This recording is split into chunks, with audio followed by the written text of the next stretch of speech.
June ತಿಂಗಳು ಬಿತ್ತನೆ ಸಮಯ.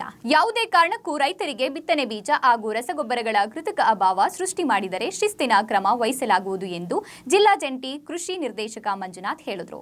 ಅವರು ನಗರದ ಕೃಷಿ ನಿರ್ದೇಶಕ ಕಚೇರಿಯಲ್ಲಿ ಆಯೋಜಿಸಿದ್ದ ಗೊಬ್ಬರ ಹಾಗೂ ಕೀಟನಾಶಕಗಳ ಮಾರಾಟ ಮಾಡುವ ಮಾಲೀಕರು ತರಬೇತಿ ಕಾರ್ಯಾಗಾರ ಹಾಗೂ ಮುಂಗಾರು ಪೂರ್ವಭಾವಿ ಸಭೆಯಲ್ಲಿ ಮಾತನಾಡಿದರು.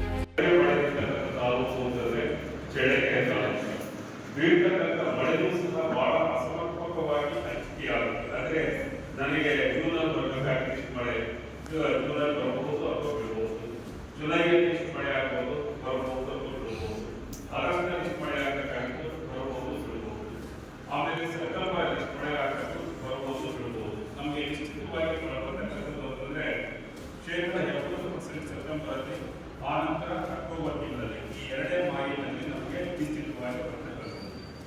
ಆದರೆ ನಮ್ಮ ಭೂಮಿಗಳು ಮುಂಗಾರಿಗೆ ಅನ್ವಯ ಆಗುವಾಗಿ ಅಂದರೆ ಮುಂಗಾರಿಗೆ ಪೂರಕವಾಗಿರ್ತಕ್ಕಂಥ ಭೂಮಿಗಳು ನಮ್ಮಲ್ಲಿ ಶೇಕಡ 90% ಮುಂಗಾರು ಆಧಾರಿತ ಭೂಮಿಗಳು. ಇಲ್ಲಿ ಜೂನ್ ತಿಂಗಳಲ್ಲಿ, ಜುಲೈ ತಿಂಗಳಲ್ಲಿ ಮಳೆ ಆಗಿರ್ತಕ್ಕಂಥ ಮುಂಗಾರು ಕಳ್ಕೊಳ್ಳುವಂಥ ಸಂಭವ ಜಾಸ್ತಿ ಇರುತ್ತೆ.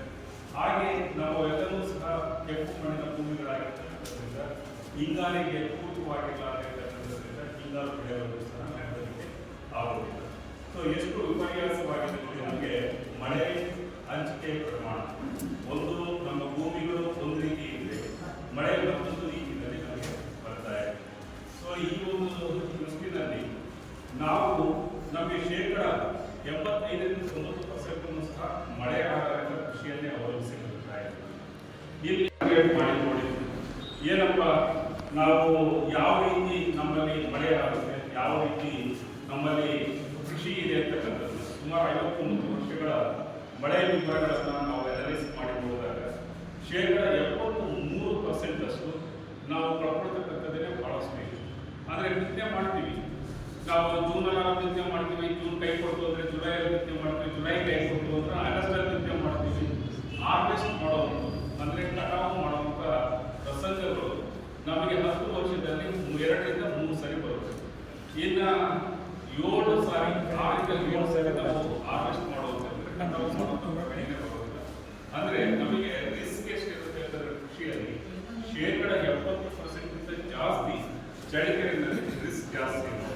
ಸೊ ಇದರಲ್ಲಿ ನಾವು ಸುಸ್ಥಿರವಾಗಿರ್ತಕ್ಕಂಥ ಬೆಳೆಗಳನ್ನು ಆಯ್ಕೆ ಮಾಡ್ಕೊಳ್ತಕ್ಕಂಥದ್ದು, ಸುಸ್ಥಿರವಾಗಿರ್ತಕ್ಕಂಥ ತಳಿಗಳನ್ನು ಆಯ್ಕೆ ಮಾಡ್ಕೊಳ್ತಕ್ಕಂಥದ್ದು, ಸೊ ಅದರ ಮೂಲಕ ಸುಸ್ಥಿರ ನಾವು ಏನು ಬೆಳೆ ಪದ್ಧತಿಗಳನ್ನು ಆಯೋಜನೆ ಮಾಡಿದಾಗ ನಾವು ರಿಸ್ಕ್ ಅಂತಕ್ಕಂಥದ್ದು ಏನಿದೆ ಆ ರಿಸ್ಕ್ ಪ್ರಮಾಣವನ್ನು ಕಡಿಮೆ ಮಾಡತಕ್ಕಂಥದ್ದು. ರಿಸ್ಕ್ ಅಂತಂದರೆ ನಮ್ಮ ವೈಫಲ್ಯಗಳನ್ನು, ಕೃಷಿಯ ವೈಫಲ್ಯಗಳನ್ನು ಯಾವ ರೀತಿ ಕಡಿಮೆ ಮಾಡಲಿಕ್ಕೆ ಸಾಧ್ಯತೆ ಇದೆ ಅಂತಕ್ಕಂಥದ್ದನ್ನು ನಾವು ಏನು ಇತ್ತೀಚೆಗೆ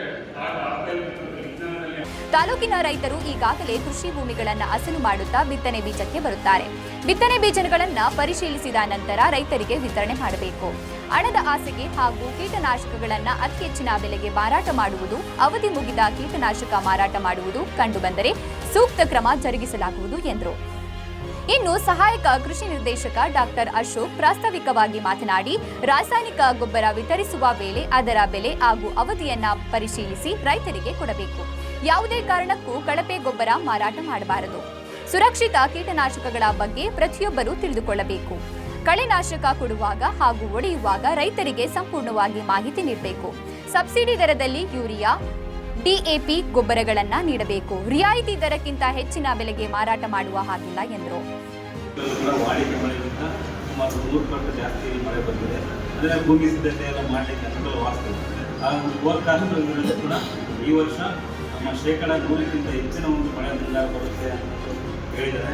ಇದೊಂದು ಆಶಾದಾಯಕದ ಮೇಲೆ ಅದರಲ್ಲಿ ಕೆಲಸ ಮಾಡೋಣ. ಯಾಕೆಂದರೆ ಕೃಷಿ ಮೇಲೆ ಸಾಕಷ್ಟು ನಮ್ಮ ದೇಶ ಅವಲಂಬಿತರಾಗಿದ್ದಾರೆ.